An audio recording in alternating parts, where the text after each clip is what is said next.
Hi everyone, and welcome to the DM prep session for Fragments episode 31. My name is Jacob Fox for the Starlight Company, and I wanted to talk about my planning for Fragments episode 31. It was a big session. It had been about a month and a half since we'd played last. We played it last night, so I'm just going to go through what I planned leading up to it. If you missed the last DM prep session, I'm doing it this way because this way I won't spoil things because I know what happened last night. So the VOD will be up if you're watching this DM prep session right when it comes out on Wednesday. The VOD of this session will be up on Thursday, so just one day, so you can hold out until that comes out, or jump the gun a little bit and watch this prep session. So I'm going to talk about what I planned. Let's get into it. Might as well. So this session had a lot. There was a lot of prep, and as I said in episode 30's prep session, I kind of overplanned for that session. I planned several things that could happen, like in my notes, I'll show you. I planned several different things: Shalasar, Isle of Mists, Bisterbrock Dungeon, Thunderwave Peak, and like the Nightwalker Scion, and the Fragment of Glimmer's Soul that were in here, and a couple other things that I hid in there so I won't accidentally show you. So basically I just planned out, if they do different things, what happens.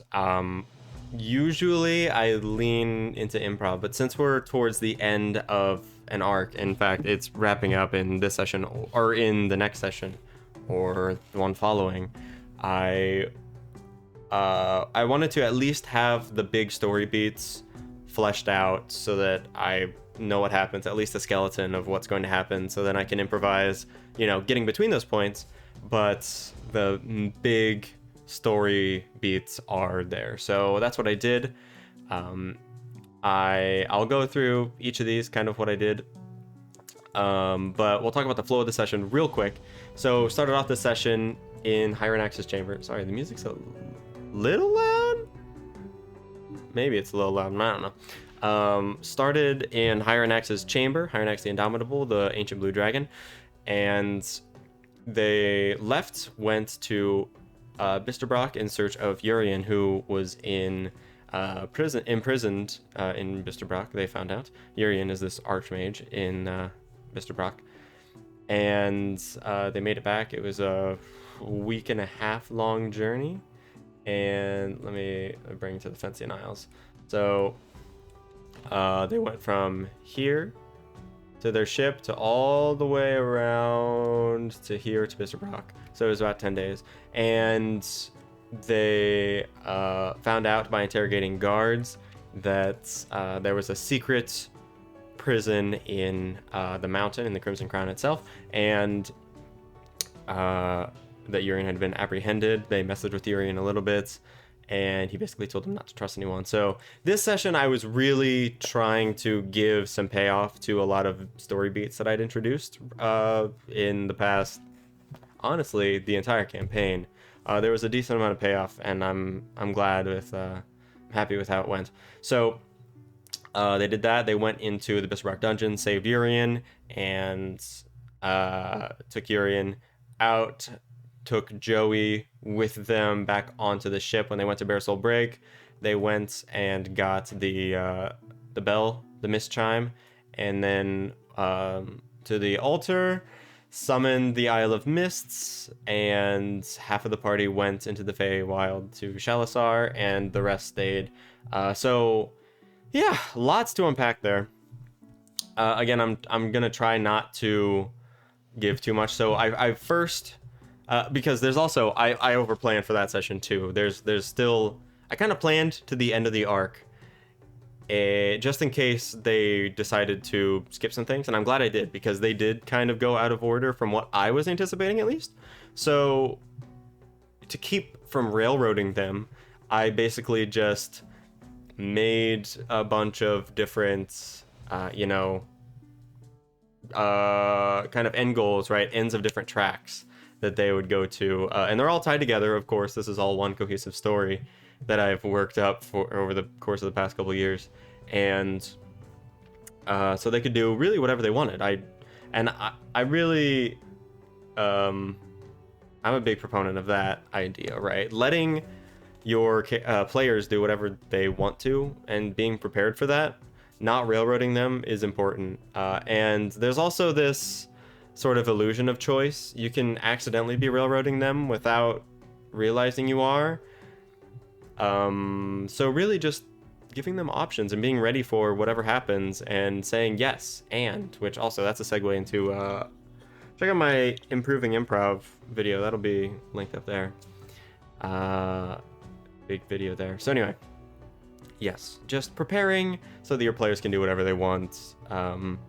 You know, obviously you're not going to be prepared for everything that happens, but at least being prepared for the big things and being able to improvise in between, I think that's a great sweet spot to hit. So enough about that.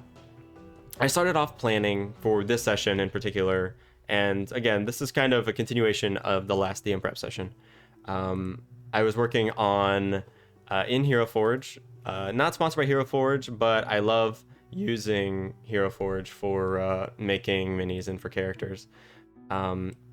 So I made the Dovaris Haunt, which is Relian Dovaris's ghost, basically, in the Drowned Tomb. I knew there would be a potential combat there when they went to rescue the Bell, because the Dovaris family is protecting the Isle of Mists.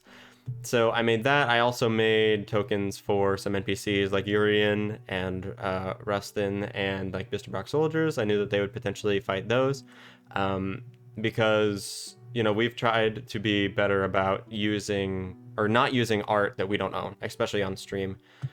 So yeah. And as part of that, I wanted to make my own maps. So I built Mr. Brock Dungeons in Incarnate. Oops, that's a mistake. Why I can't, whatever, it doesn't matter. So these are the Mr. Brock, I think I said docks, but I meant dungeons. This was where Urian was being kept. He was being tortured in here. There were cell blocks and then large holding chambers, mess hall. And I wanted there to be a big stealth portion. I haven't had a real good stealth portion in a session yet. And I think last night, you know, episode 31 was where it really hit its stride. And for various reasons, because they're so high level and they have some high level magic with Zoskel, they kind of cheesed it a little bit with invisibility. I think it worked out great. It was really cool, and I think they had a lot of fun. My players did. But at a lower level, even, this kind of idea would be awesome. So I think at some point I want to make a like a tutorial on how to run in a sort of like sneaky, Dishonored, Hitman-esque dungeon or part of a session. Anyway, so I made that map. I made the Isle of Mist map and a couple more maps, and then and miniatures, like I said. And then in Foundry, I made stats for enemies and things. The Dovaris Haunt, I made a whole bunch of things with legendary actions, legendary resistances, spells, a special magic weapon, and so yeah, lots of prep on that end. And then story-wise, I prepped Shalasar before last session. So essentially, they would get to Shalasar and they'd roll a d100 to see how much time passes. And Kelkor went in first. I was not expecting that. I thought Seriko was going to want to go in first. Kelkor went in first. They rolled a d20. A month passed, and Kelkor had already ascended to Archfey-dom. He had already become an Archfey. And the Hex was taken down, so teleportation works in the Isles now. And then Sly and Seriko went in. When they were there, they saw Prince Elistor, who is the ruler of Shalasar. He was hung up and quartered, burning in a fire, totally dead, just to show that there were consequences to letting Kelkor, do that. It's I'm not necessarily saying that's a bad decision. I'm just saying that is the consequence for what happened. And I'm also big on that. I think that's big in a story, is to show consequences for things. It doesn't have to be pertinent. It just has to show that things are happening.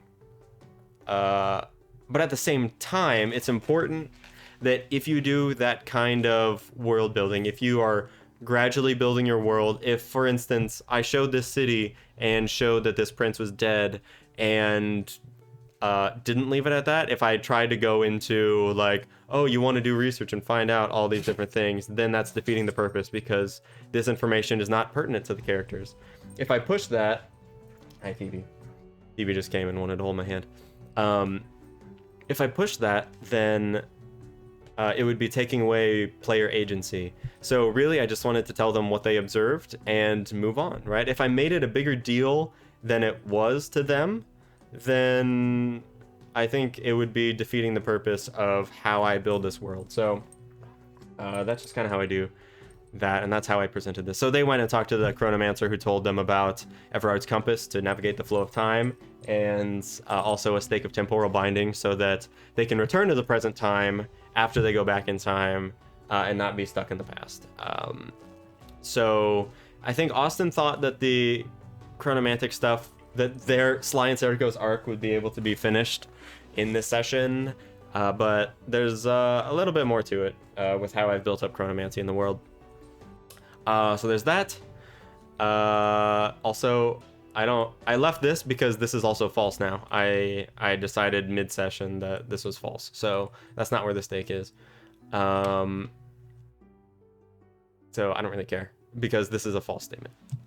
Don't take that for more than it is. Also, Isle of Mists. Yeah, they went to Bearsall Break and the Drowned Tomb. The thing is, they did something that I was not expecting, something big, and it was super cool. I loved it, but it surprised me. Going to Bearsall Break, I thought they were gonna do that first and then go see Urian, but they went after Urian, saved him so that they would have water breathing, and they rolled pretty well on persuasion and talked Urian into being okay with opening the Isle of Mists. So Urian came with them to Relian's tomb and basically talked his ancestor into giving them the bell, and it worked. And they, without combat, managed to get the Mist Chime to open the Isle of Mists. Yeah, really wasn't expecting that. And it worked out well. That's one way to reward your players also. This is something that some DMs don't do very well, and it's being willing to reward your players for their decisions. Again, I'm big on not railroading players. If it seems like I'm ever railroading, it's just because I know my players very well and know how to present ideas to them so that they will want to go after them. Obviously, I'm not perfect in that sense. Sometimes I'm sure I push things too hard, but with this, I just gave them the facts that they knew, and I tried to stay out of it. I tried to stay quiet in the session, even though there was a lot I could have chimed in on, so to speak. And they ended up going to see Urian first. That was their decision, and that changed the outcome of the session. That changed, they skipped a fight and didn't have to risk that. I thought that was super, super great. So just being able to reward your players, even if it means that you wasted some time, it's never a waste of time. Being prepared, being over-prepared is never a waste of time. At the very least, you can reuse those abilities and monsters and items later on. But at most, just let them have it, right? Let them outsmart you, because I'm sure that you as a DM outsmart your players a lot. So yes, they got to the Isle of Mists. They went to the altar that they found in the previous session, rang the bell, got to the Isle of Mist. It was super overgrown, and the Green Armada joined them. Which that was another thing I wasn't necessarily expecting. I thought they would go to the Isle of Mists, inspect it, and then have then tell Kelkor about it. But no, they came, and Nadri was there. It was a big thing. And I also realized that them going to... This was a very last minute thing. I wasn't planning it for session 30 if they got to Isle of Mists, but I realized yesterday that this would be another temporal nexus. Like, the Lawkeeper would come and try to stop them before they got to Shalazar, because this is another point in history where their decision is huge and impacts a lot more than they might realize immediately. Even though, jumping through a portal isn't a huge thing. But in the grand scheme, it could be. So I had the Lawkeeper appear, and I wanted to have a fight. I used Glimmer's art, but anyway, yeah, I had basically, before when the Lawkeeper showed up, they said this is your only warning, and I just used Glimmer's token, or not Glimmer, fuck, Gizmo's token. But I worked on like the whole creature's stats and moves and all this stuff. I reasoned he would be immune or they would be immune to necrotic, sorry, and resistant to non-magical physical. Because this would be the only combatant in the battle, I wanted them to be able to do a decent amount of damage. Because they are from a different plane, they, whatever. Rush of Time, making 4 attacks. In order to really even out, initiative imbalances, giving the Lawkeeper also legendary actions, being able to dish out a lot of damage, like Ravages of Time is, that was 88 necrotic damage and be frightened. They rolled really well in their saves, and they managed to kick the Lawkeeper's ass. But it was a cool little fight. I didn't want it to take too long. It was just to show that the Lawkeeper was willing to fight them. So yeah, there was that. Planned that. And I can show you the Isle of Mists map as well. I built this map in Incarnates, and I'm really happy with it. I also made lights that are green with a glowing thing in the middle. As they lit these torches, it lit up. So that was cool for them. Everyone was here. It was a cool thing, and they fought the Lawkeeper here.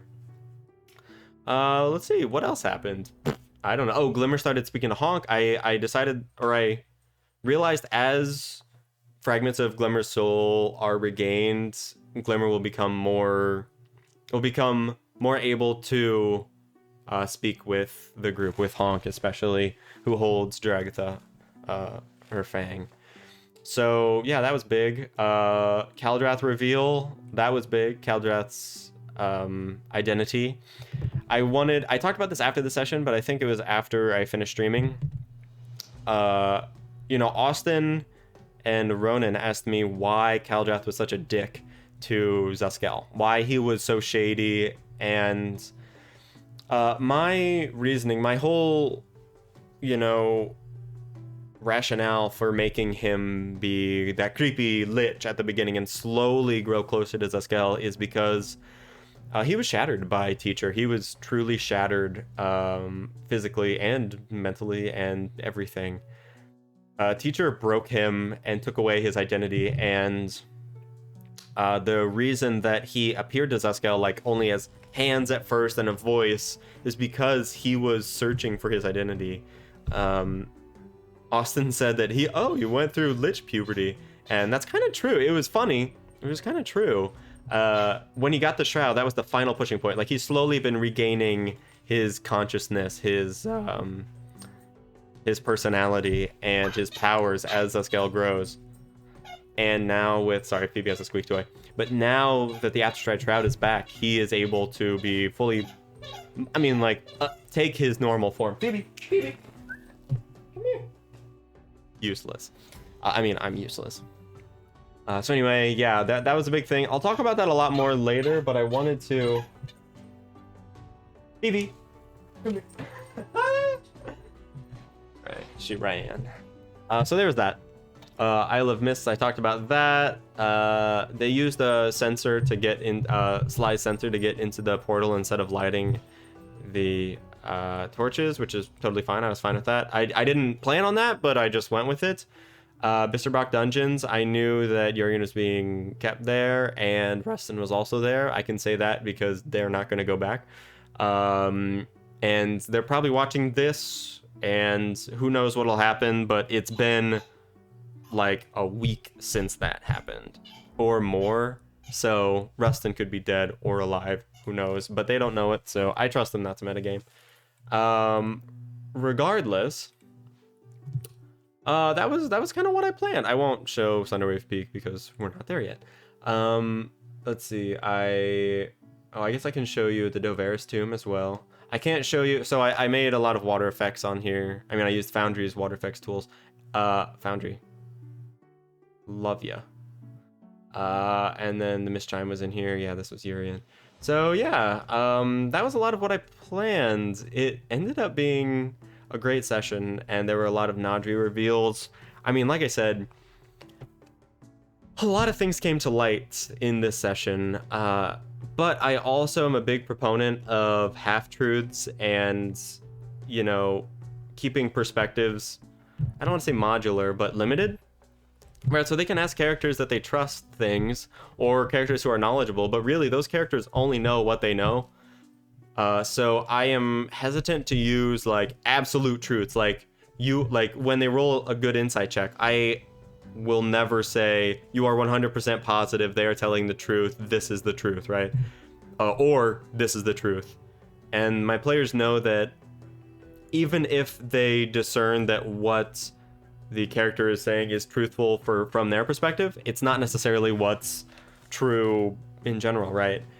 You know, the play, for instance, Urian was saying things, making claims about the Chancellor Gristan, and the players knew that, at least to Urian's knowledge, Urian was being truthful, but they don't know if Urian knows the whole truth, and that's, or if he's trying to manipulate them in some way. Maybe he's just a good liar. And I wanted to really dip into that, and they handled it really well. There was a lot of them, the players, talking and trying to figure out, and the characters, trying to figure out who was behind everything, and it was a great session. I really recommend watching it because some great character moments, and it leads into the next session. Episode 32 is going to be insane. Also, because when Sly and Circle came back, they rolled a 92, which was another month had passed. So they come back, and a month had passed. Nobody is in the Isle of Mist. So there's a little bit of a divergent timeline now. And so we'll see what Austin and Adrian do. I mean, I know, but I can't tell you yet. So yeah, that's basically all I can tell you now. I'll probably have more to talk about after next session. There will probably be lots to talk about. But thank you for watching this DM prep planning session for Fragments episode 31. I love you all, and I'm so very appreciative of you sticking with the Starlight Company and helping us grow this community. It's so amazing that we can be sharing these stories with you all. I hope you enjoyed this video. If you did, I know that it's cliche, but please like and subscribe. You can comment below. Tell me what you thought about some of the reveals in the session, or what you thought about how I went about planning some of the things. I do recommend watching the session because that was, wow, amazing. So happy about it, and I'm proud of myself for how it all went, and I'm proud of my players because they did a fantastic job, and I would be nothing without my players. So yes, that's where I'll wrap this prep session. Please, everyone, have a wonderful Telltale day, and I'll see you around next time. Bye.